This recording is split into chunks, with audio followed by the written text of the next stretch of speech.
Alors c'est dans cette position valgus, flexion, rotation externe que la partie interne du genou, notamment le ligament latéral interne, est douloureuse. Dans l'exemple que l'on voit ici, c'est le ligament latéral interne qui a été lésé.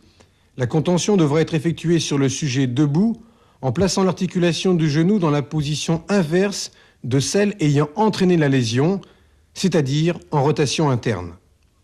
La plupart du temps, les accidents articulaires du genou surviennent sur un genou fléchi et en rotation.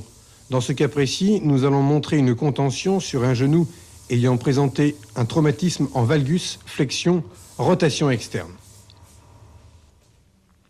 Tout d'abord, il s'agit de poser une première bande circulaire au-dessus du quadriceps afin de limiter sa contraction. C'est ce que l'on appelle la bande d'appui. Pour limiter la rotation, nous allons poser des bandes anti-rotatoires en utilisant des bandes adhésives non élastiques. Il faut démarrer très bas sur la lame terminale du soléaire, ensuite éviter le sciatique poplité externe, puis s'appuyer sur la tubérosité tibiale antérieure, limitant ainsi le tiroir antérieur. Pour rendre plus efficace la limitation rotatoire, le patient portera son genou en avant et en varus, rotation interne. Simultanément, la tension de la bande sera donnée vers l'arrière. Cette bande se termine en arrière du condyle interne.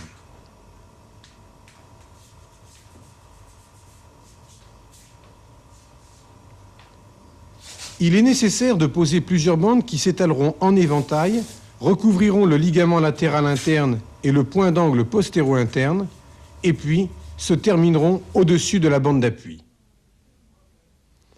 De plus, un des principes des contentions strapping, c'est de poser des bandes d'équilibre opposées à la bande thérapeutique.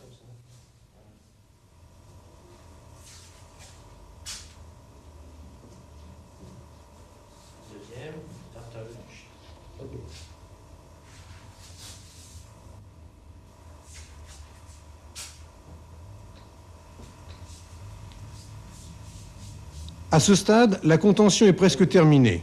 Pour l'activité physique et pour éviter que les bandes ne se décollent, il faut recouvrir la contention avec des bandes élastiques.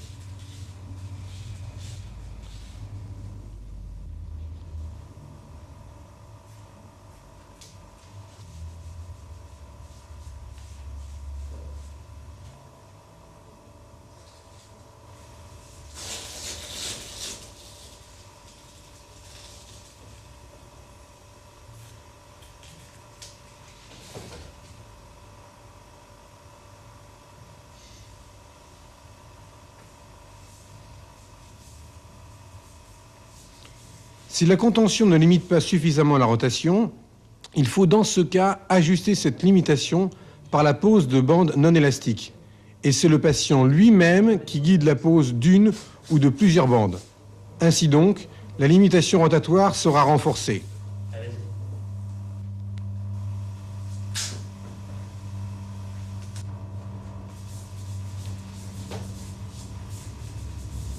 Vas-y. Mieux. Maintenant, il ne reste plus qu'à fermer la contention. Et il faut tout d'abord la fermer par la circulaire du quadriceps.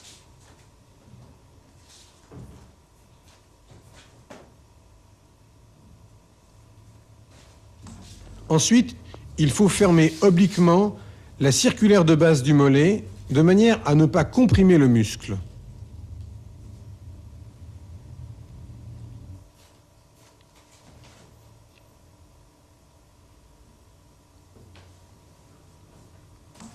Et enfin, il faut poser une circulaire haut de jambe qui maintiendra en place les bandes anti-rotatoires.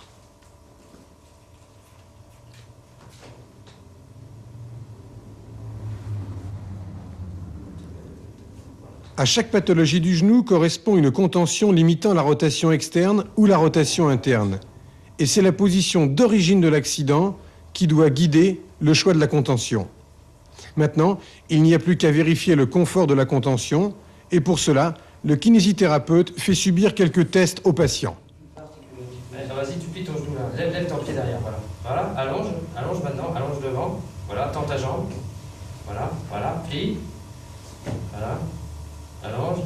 Voilà. Puis maintenant, tu fais le mouvement de twist. C'est le mouvement comme ça là. Hop, de l'autre côté. Voilà. Vas-y. Hein? Voilà. Hein? Sur cette image arrêtée, on peut constater premièrement que le creux poplité reste libre. Deuxièmement, que les bandes ne compriment pas le mollet. Et troisièmement, que la contention démarre très bas.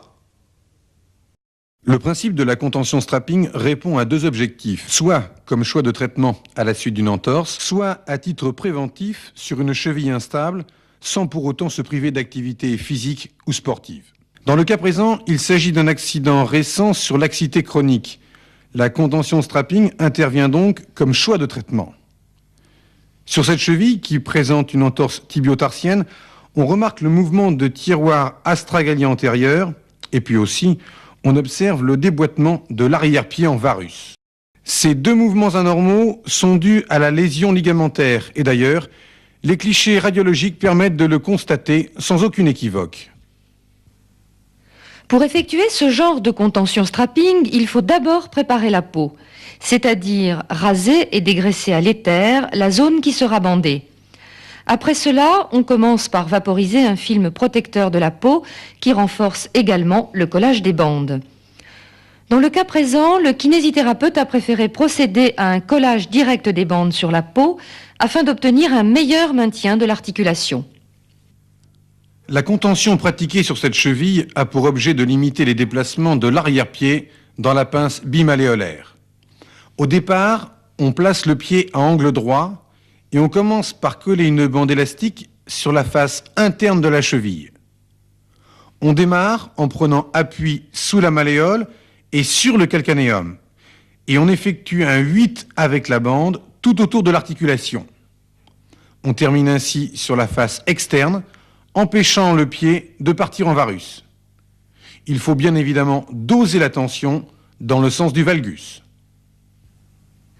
Avec les bandes collantes non élastiques, il va falloir rendre impossible le déboîtement articulaire. Comme précédemment, on démarre sur la face interne du calcanéum et on passe sous le talon.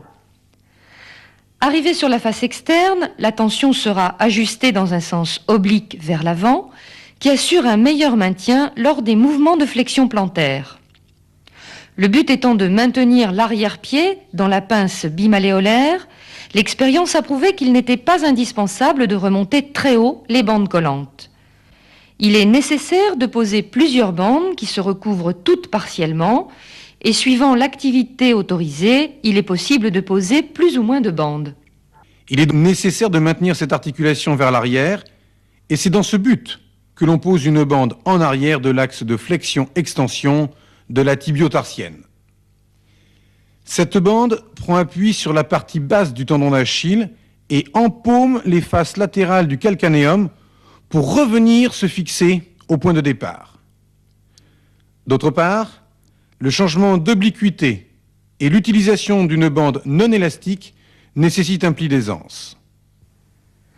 Enfin, cette dernière bande non élastique a pour rôle de limiter le tiroir astragalien antérieur.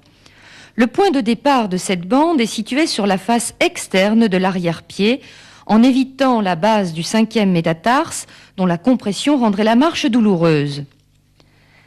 La trajectoire de cette bande passe en avant de l'articulation tibio-tarsienne.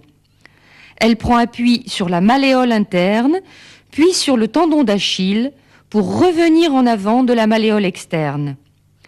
Tout cela sans tendre la bande afin d'éviter de comprimer les gouttières rétromalléolaires. Bien sûr, on peut doubler cette bande lorsque c'est nécessaire. Sinon, il ne reste plus qu'à recouvrir complètement l'articulation en partant au-dessus des bandes non élastiques et en ne laissant aucune partie de la peau à l'air libre pour éviter la formation d'ampoules. Pour confirmer l'efficacité d'une telle méthode, de nouveaux clichés radiographiques pratiqués en position forcée permettent de constater qu'il n'y a pas de laxité de la cheville dès que celle-ci est sous contention strapping.